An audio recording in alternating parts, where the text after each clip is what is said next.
Welcome back, everyone. Welcome back to Bluegrass Dreams and Seams. My name is Cheryl. I am so happy you decided to join me today, and I just want to say thank you to all those who comment each week. It's a joy for me to converse back and forth with other people who love to sew, and I love to hear what you're making as well. I can kind of picture it in my head, although I wish we had that ability to try, share pictures. That would be so fun. Now, this brown shirt back here is shirt number 1, and it's made by my favorite pattern. I love this Burda pattern. And this is my 3rd make. Now, I'm only going to count 2 because the second one, well, I'm just not happy with it. I've washed that shirt again, and I'm not happy with that linen cotton blend that I purchased at JoAnn's. I will never purchase that again. Never. So anyway, here's my shirt pattern. If you go looking for Burda 7429, you need to pay attention, I guess, mostly to these line drawings. You see on this view, you've got a colorful band that you can put down the one side. You have these tucks. You have fold back cuffs. You've got a double collar band, the smaller collar, but over here you can have a single collar band, this smaller collar, and a single narrow cuff. And you can actually cut the shirt shorter. I kept mine long, shirt tail style. I purchased the fabric at Backyard Fabrics in, well, it's close to Murray, Kentucky. It's a quilt store. That's about the only place you're going to find cotton fabric that I will make a garment out of, is at a quilt store. I just have to be careful that it's not too stiff. This caught my eye because it has all the colors of my Plutalope sweater. That chocolate brown sweater that I made me, or jumper. I just love it. And it actually was made just purely to wear with that sweater. Plutalope is an unspun yarn, and it has kind of a rustic feel to it. You need something between you and that sweater. Now, it's not that it's itchy, but it's not the most comfortable thing to have next to your skin either, because it's rustic. So I love the highlights and all that, and this kind of has that same effect with that brown on the black. You've got that highlight kind of going on with the pattern design. So anyway, you do have a dropped seam that's right here, dropped shoulder. And I did the collar band with the collar, just the one. Didn't do a double. I did remember this time to cut my back on the fold. The second one I didn't. Oh dear. And so I do have my little pleat here in the back. Shirt number 1. And I did use buttons that I found in my mom's stash. She actually had quite a few of these. I have enough for another shirt. They're a little thicker. They look like a wooden button that's been shellacked. The second shirt is underway, so we'll go ahead and talk about it. I'm using a pattern I found at my mom's house. This is McCalls The Gap shirt. This is probably from the 1980s. It is definitely oversized, but I think that'll be fine because the biggest size in this was, well, large. She bought a large, and I think it's going to be fine, but it might be a little bit big too. It'll be okay. I'm using fabric that I purchased down at Muppin's Sewing Emporium here in Paducah, and it is a cave facet design. I fell in love with it the minute I saw it. Now, I am not a floral girl. I tell you, there's not hardly any floral fabrics in my closet. But I fell in love with this one, and I thought, go ahead, make it. I wanted it for Thanksgiving because the flowers are a really pretty hibiscus sort of orangey color. And I thought that'd be perfect for fall. I'd like to wear that Thanksgiving. Well, of course, I didn't get to make it. So I am making it now. I did add some purple detail. The collar band is purple. The cuffs are purple. And the continuous lap will be purple on the sleeves. So anyway, but if you go looking for this, you probably want to try to get an uncut version and one in really good shape. The one I fell in love with when I saw the pattern is there in stripes. You see those pockets? Well, You know I'm going to make that one. I am going to make that. If I have to try to figure out how to cut this shirt down to my size, if this happens to be too big, I think this would be so pretty in chambray. Just a lightweight chambray. I think it'd be lovely. But I got some mail. Me and Katina, who's the seamstress in the Cottage, have been conversing quite a bit back and forth, and she has been in the States for a little bit now, and I think she's getting ready to go back overseas where she's from. We love some of the similar things, so she had asked me a while back if I would like to have this pattern. Now let me dig it out here because she sent me 2 patterns. I can see them in here. So this is the pattern that she'd asked me about, and I thought, yeah, I'll take that because I like it, and I'll make that. So what I like is, see, it's got the lace on there, and I thought, you know, I could do some pin tuck detailing or some kind of tucks on that front. So yes, I will definitely make this. Thank you so much.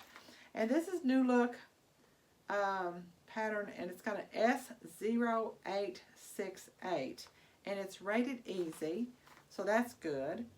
And there's the line drawings on the back. Okay, so then there is a second pattern in here. And this is the Simplicity pattern R11990. And it's a pajama pattern. I was looking at these legs. These are slit. I love slit lower edge on pajamas. You have the shorts as well as the shirts. So this is really nice. I'll have to look for a pretty print to make that out of. And right now I probably have some flannel that I could actually make me a pair of winter pajamas out of. So I might test that pattern on that flannel. This is so nice. It's such a neat surprise. And then she sent me this fabric, which, you know, I almost bought this once. And I didn't. And then when I went back, I couldn't find it. So this is kind of one of those deja vu sort of things, you know. I just always thought this would make pretty curtains. But, of course, there's enough here probably to make like another, either some bags or, what am I trying to think of? A thing to go underneath your sewing machine, like a sewing mat. So that's probably what will happen with this. Thank you so much. That's so sweet. I really do appreciate it. And I'm not kidding. I almost bought this when they had this on in the store. So I'm really, really pleased to get this. You'll have to excuse me for the way I look because as soon as I'm finished taping this video portion, I am going to head off to the gym. I'm meeting my husband there. He's running an errand right now. But what I wanted to let you know is I'm almost finished with this second shirt. I was planning on being finished with it yesterday, but my husband needed my help in the kitchen. We're trying to get my open shelving installed. We are determined this kitchen's going to be finished. It's going to be hitting the 3-year mark in January, so it's time. But isn't this fabric just beautiful? This is a K-Facet fabric. I purchased it at Muffins Sewing Emporium. I'm getting tongue-tied today, and I just love it. Now, you're probably asking, what is this here? I put ribbon there to cover that raw edge. Instead of turning under a 1/4 inch, I just sewed that ribbon on top of the fabric, and that hid that. Now, I did sew it in black because I was using black thread, and you're not really going to see that anyway. It's on the inside. So there's the purple accent there on the collar, the purple accent on the cuff, but there it is.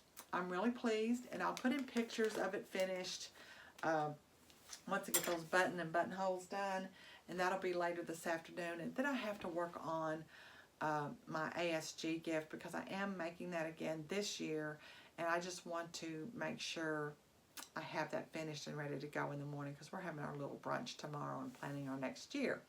I love this shirt. I can't tell you how much I love this print.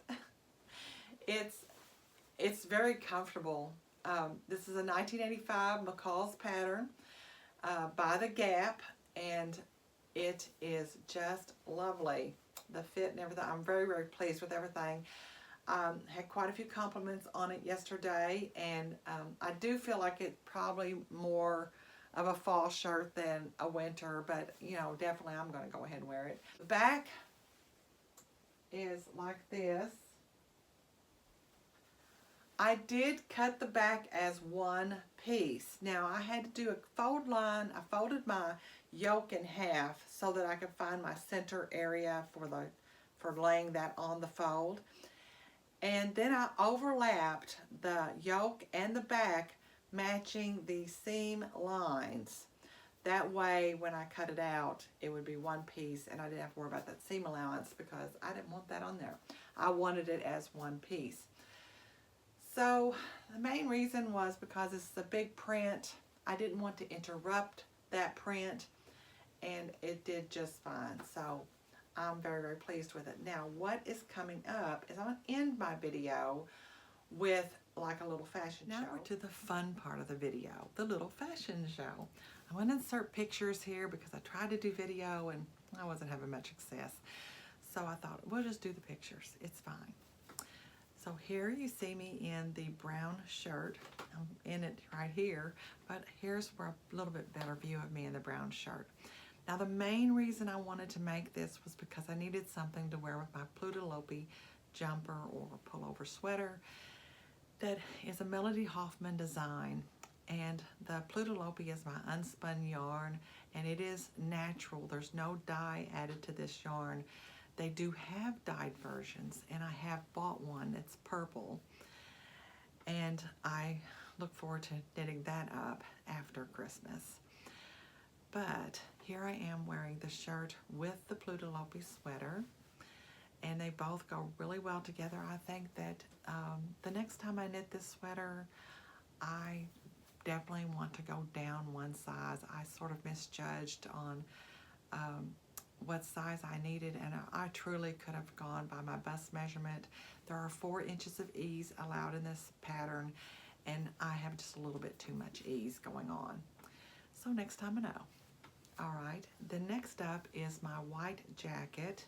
You see me wearing it here. The only thing I want to add to the white jacket is I want to stabilize those buttonholes, and I want to stabilize my buttons. So I kind of know what I need to do on the back of each of those, and that'll be done. And I don't think I'm going to add any applique to the white jacket, although I would love to hem it.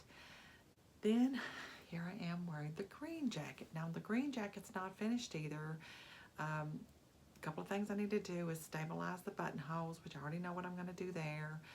But I've been adding this wool applique, and I am just having the best time. Well, that wraps up this video. That's all I have for you, and I just want to say happy sewing, everyone. Thank you for joining me. Thank you for all your comments, and please try to encourage friends to subscribe. Once I hit 500, I have that giveaway ready to give away. Just need to reach 500 subscribers. Thanks, everyone. Bye.